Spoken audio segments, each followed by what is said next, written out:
Right now we're in Fakarava, a beautiful remote atoll in the Tuamotus within French Polynesia. Just 4 months ago, Jason, Dylan, and I spent a month at sea crossing the Pacific. And it's wild to think that Canada, our starting point, is now already more than 2 years behind us. There's so much of our journey that I want to share with you. So in Chapter 1, Prairie Waters, we took you to where the dream began, Lake Winnipeg. It was there that Jason and I fell in love with each other and with sailing, and that's where our boys first felt the power of wind in the sails. Those waters shaped us. They taught us to respect the elements, to read the sky, and to trust ourselves. So the original plan was to be gone for 3 years, but we've erased that end date. Things are changing for us, and we now want to keep going. We started with Starship, but we now sail Morning Stars, a bigger boat for even bigger dreams. So Chapter 2, Saltwater Dreams, starts with telling the story of a very hard part of this journey, the time before departure. Those days were overwhelming. Selling the house, prepping the boat, arranging schoolwork, vaccinations, doctor's visits, selling our vehicles, tying up every loose end of our life on land. It was exhausting and it was emotional. And yet it was necessary in order for us to step into the life we saw ahead. Our starting line was Thunder Bay, Ontario. And Alex flew out for a while to join us. We worked tirelessly until we were ready. And eventually the four of us set sail for a week to Isle Royale, an island just across the US border. It was a pause for us to breathe, to laugh, and remember why we were doing this. Once back in Thunder Bay, Alex left to return to college, and it was just the three of us again, Jason, Dylan, and I. Together we finished the last preparations before setting out to cross Lake Superior. We finally began the big trip. So I'll be right here. But go ahead. Here's the first part of Chapter 2, Saltwater Dreams. For years, we wrestled with the decision. Were we crazy to even consider it? At night, I'd lie awake thinking, what if this ends up being the worst decision of our life? But then another thought always followed. What if it's the best decision of our life? Together, Jason and I took a peek at the other side of courage, and we saw our dream waiting for us. And once we did, we couldn't look away.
Making it official.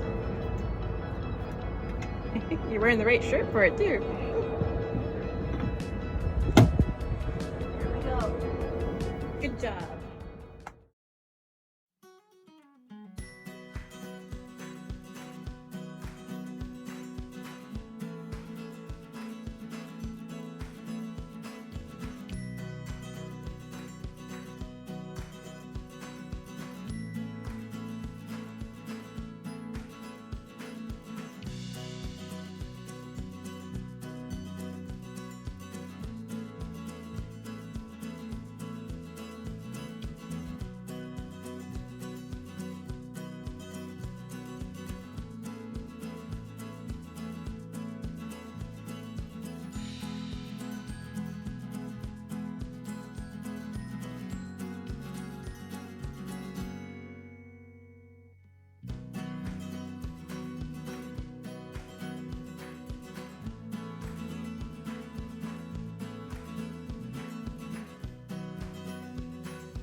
as we worked our way along the beautiful anchorages of Lake Superior's North Shore, it was incredible to watch this wild dream of ours finally take shape.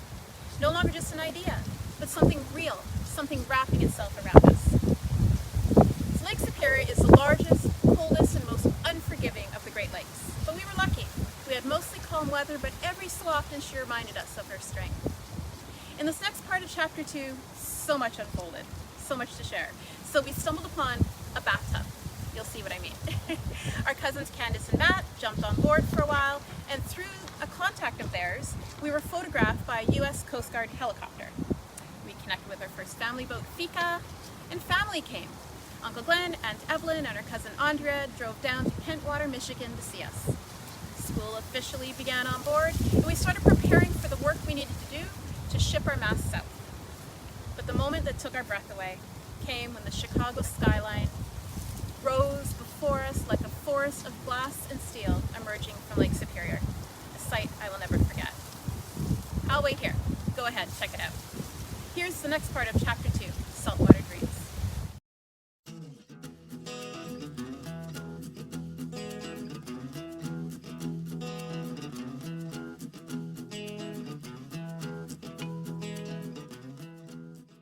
One of the prettiest spots on the lake was a place called the Slate Islands. Towering trees and cliffs, all raw, unpolished, and beautiful. It was there that we found the rumored bathtub. One day out fishing, my guys found it. It sat at the edge of a rocky beach on a small island. I bucket filled it with crystal clear Lake Superior water as the guys got to work building up a good hot fire under it. One of the things I loved about our house in Winnipeg was the soaker tub. We built that home as our forever home, with a forest view from the kitchen and a dining room I imagined one day having a high chair in for our grandkids. The thought of selling it for this trip made my stomach turn. But in time I learned to see it just as walls, and that's what I could finally let go. No more luxurious soaker tubs for me, only rare treasures like the one before me that day. As the fire warmed the water, I floated wildflowers instead of bubbles and soaked with a view across the bay that was pure magic. After I was done, we emptied and refilled it 2 more times for the guys. They spent the rest of the day there, cooking potatoes and freshly caught fish over the fire. We ate on the small dock, there with our feet dangling in the water.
Chicago, we had some business to take care of first.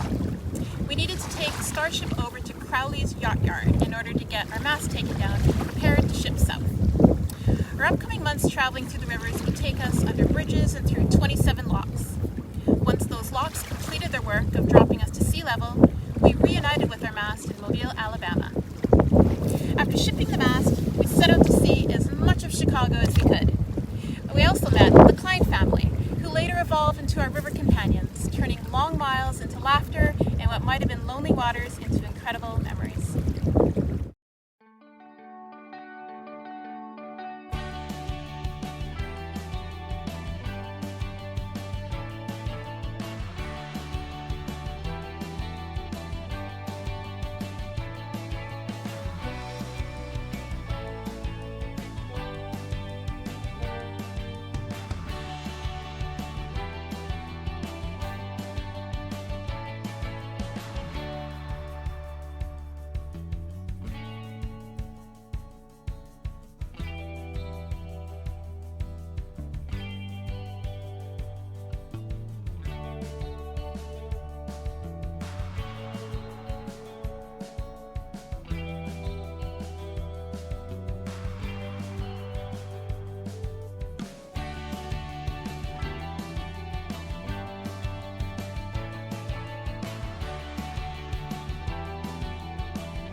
Okay, it's getting really windy this afternoon. I hope you can still hear me, but we are working really hard at getting caught up to where we are now because we can't wait to share our time in French Polynesia with you.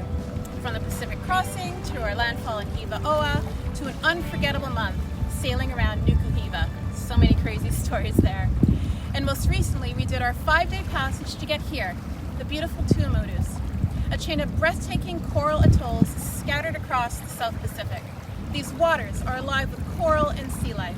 The snorkeling here has been amazing, and yesterday Jason did a scuba dive along a wall of nearly 60 sharks. Tomorrow we lift anchor to sail across this massive atoll, and we're going to go visit a black pearl farm. Our friends have been raving about it, showing us the gems that they got from there. But we are getting ahead of ourselves. First, I need to write the next chapter in our story for you. The 8 weeks we spent motoring down the inland rivers of the United States. A winding passage that finally delivered us into saltwater. That will be chapter 3, the river's path. Because sometimes the hardest passages, the ones filled with logs, long days, and slow miles, are the very paths that lead us to what we've been searching for. Be sure to subscribe and like us. It's quick and easy to do, and it really helps us out.